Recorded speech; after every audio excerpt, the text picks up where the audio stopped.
Hi, ഞാൻ living from bitcoin ഗൈഡിൽ നിന്ന്. ഞാൻ സാധാരണ എയർ ഡ്രോപ്പുകളെ കുറിച്ച് വീഡിയോകളൊന്നും ചെയ്യാറില്ല. എന്നിരുന്നാലും ഈ എയർ ഡ്രോപ്പിന് കുറച്ചും കൂടി നല്ല കാര്യമായിട്ട് തോന്നി. ഞാൻ ഇതിന് മുമ്പ് ചെയ്തത് ഇലക്ട്രോണിൽ നിന്നുള്ള കോയിനാണ്. അത് അന്ന സമയത്ത് കുറച്ച് ലാഭം ഉണ്ടാക്കിയിരുന്നു. പിന്നെ അത് മാർക്കറ്റിൽ വലിയ കാര്യമായിട്ടുണ്ടായില്ല. എന്നിരുന്നാലും നമ്മൾ പലരും ക്രിപ്റ്റോയിൽ ഷോർട്ട് ടൈമത്തെ പ്രോഫിറ്റ് മാത്രമേ കാണാറുള്ളൂ.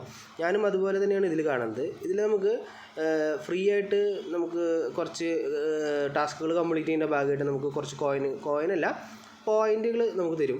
ആ പോയിന്റുകൾ യൂസ് ചെയ്തിട്ട് ആ പോയിന്റുകളുടെ ബേസ് ചെയ്തിട്ടായിരിക്കും നമുക്ക് ഒരു എയർ ഡ്രോപ്പായിട്ട് ഒരു കോയിൻ തരാം. ഓക്കെ, ഇപ്പോൾ ടെലഗ്രാം ബേസ് ചെയ്തിട്ടാണ് ഇത് വർക്ക് ചെയ്യണത്. ടെലഗ്രാമിൽ ടോൺ നെറ്റ്വർക്കിലാണ് ഇത് പ്രവർത്തിക്കാൻ പോണത്. കോയിൻ നിലവിൽ ആക്റ്റീവ് അല്ല, അതിൻ്റെ പ്രൊജക്റ്റിൻ്റെ ഭാഗമായിട്ടാണ് നടക്കുന്നത്. അപ്പോൾ നമുക്കിതിൽ 50 ലക്ഷം കോയിൻ കിട്ടുന്ന ഒരു ഡെയിലി കോംബോ ചലഞ്ചുകളുണ്ട്. അപ്പോൾ ഇതിൽ 3 ക്വസ്റ്റ്യൻ മാർക്ക് കാണാൻ പറ്റും.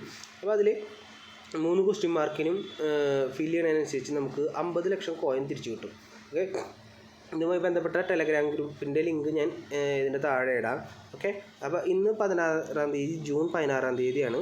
ഓക്കെ, ഇന്നത്തെ കോംബോ വരുന്നത് എങ്ങനെയാണെന്ന് വെച്ച് കഴിഞ്ഞാൽ ലൈസൻസ് ടു ജപ്പാൻ ആക്ടിവേറ്റ് ആക്കാം, പ്രൊഡിക്ഷൻ മാർക്കറ്റ് ആക്ടിവേറ്റ് ആക്കാം, ഡെറിവേറ്റീവ്സ് ആക്ടിവേറ്റ് ആക്കാം. ഓക്കെ, അപ്പോൾ നിലവിൽ ഞാൻ ഒരുവിധം എല്ലാ മറ്റേ കാർഡുകളും ആക്റ്റീവാണ്. ഓക്കെ, അപ്പോൾ ഞാനിതിൽ ആദ്യം മാർക്കറ്റിൻ്റെ ഉള്ളിൽ ഡെറിവേറ്റീവ്സ് ഉണ്ട്. അപ്പോൾ ഞാൻ ഡെറിവേറ്റീവ്സ് ഓൾറെഡി ഞാൻ 6 ലെവലാക്കിയിട്ടുണ്ടായിരുന്നു. അപ്പം ജസ്റ്റ് ക്ലിക്ക് ചെയ്യുന്നു, ഗോ ഹെഡ് കൊടുക്കണം, കംപ്ലീറ്റ് ആയി. അപ്പോൾ ഫസ്റ്റ് കാർഡ് ആയതിൻ്റെ ഒരു മെസ്സേജ് കാണിക്കും. ഓക്കെ, രണ്ടാമത് വരുന്നത് നമുക്ക് താഴത്ത് പോയി കഴിഞ്ഞാൽ കുറേ അമർത്താളതൊക്കെ ഉണ്ട്. ഞാൻ കുറച്ച് ലെവൽ 6ാമത്തെ ലെവലിലാണ് നിൽക്കുന്നത്. ഞാൻ ജസ്റ്റ് കുറച്ചൊന്ന് അമർത്തട്ടെ കേട്ടോ. 12 പോയിൻ്റാണ് പെർ ക്ലിക്കിന് എനിക്ക് വരുന്നത്. ഞാൻ 3-4 വിരലൊക്കെ ഉപയോഗിച്ചിട്ടാണ് ക്ലിക്ക് ചെയ്യുന്നത്, കാരണം കൂടുതൽ കാപ്പറി വേണ്ടി. ഇനി കുറച്ച് ചേഞ്ച് ചെയ്യാം. ഇനി PR ടീമിൽ അടുത്തത് എന്താണെന്ന് വെച്ച് കഴിഞ്ഞാൽ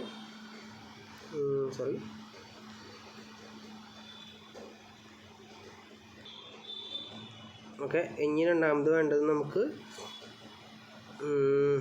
പ്രഡിക്ഷൻ മാർക്കറ്റാണ്. ഇത് മാർക്കറ്റിൻ്റെ ഉള്ളിൽ തന്നെയാണ് വരുന്നത്. ഓക്കെ, അത് ഈ ഡെറിവേറ്റീവ്സിൻ്റെ തൊട്ടപ്പുറത്ത് തന്നെ പ്രഡിക്ഷൻ മാർക്കറ്റ് ഉണ്ട്. അത് ക്ലിക്ക് ചെയ്യുക. അതിൻ്റെ ഓൾറെഡി 6ാമത്തെ ലെവലാണ്. ഞാൻ ജസ്റ്റ് ക്ലിക്ക് ചെയ്തു. അപ്പോൾ അത് second card daily combo activate ആയി. അപ്പോൾ അതിൻ്റെ ഒരു മെസ്സേജ് വന്നു. ഇനി മൂന്നാമതുള്ളത് ലൈസൻസ് ടു ജപ്പാനാണ്. അത് നമുക്ക് ലീഗലിൻ്റെ ഉള്ളിലാണ് കിടക്കുന്നത്. ലീഗലിൽ ഞാനൊരു എല്ലാ കാർഡുകളും ആക്ടിവേറ്റ് ആക്കാൻ നോക്കിയിട്ടുണ്ട് മാക്സിമം. കാരണം നമുക്ക് ഇങ്ങനത്തെ ഓഫർ വരുമ്പോൾ നമ്മൾ മിസ് ചെയ്യാൻ പാടില്ല. ഞാൻ അടുത്തെടുക്കുന്നത് ലൈസൻസ് ടു ജപ്പാനാണ്. ഇത് ഏകദേശം 98,000 കോയിനാണ് കാണിക്കുന്നത്, പോയിൻ്റാണ് കാണിക്കുന്നത്. ക്ലിക്ക് ചെയ്തു, അതും എടുത്തു.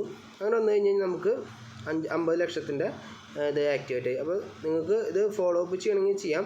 ഞാൻ എൻ്റെ രജിസ്ട്രേഷൻ ലിങ്ക് താഴെ കൊടുക്കാം. എന്തെങ്കിലും ആവശ്യമുണ്ടെങ്കിൽ നിങ്ങൾ കമൻറ്റിൽ പോസ്റ്റ് ചെയ്താൽ മതി. ബാക്കിയുള്ളത് നമുക്ക് അതിൽ ഡീറ്റെയിൽസ് ആയിട്ട് സംസാരിക്കാം. Okay, thank you.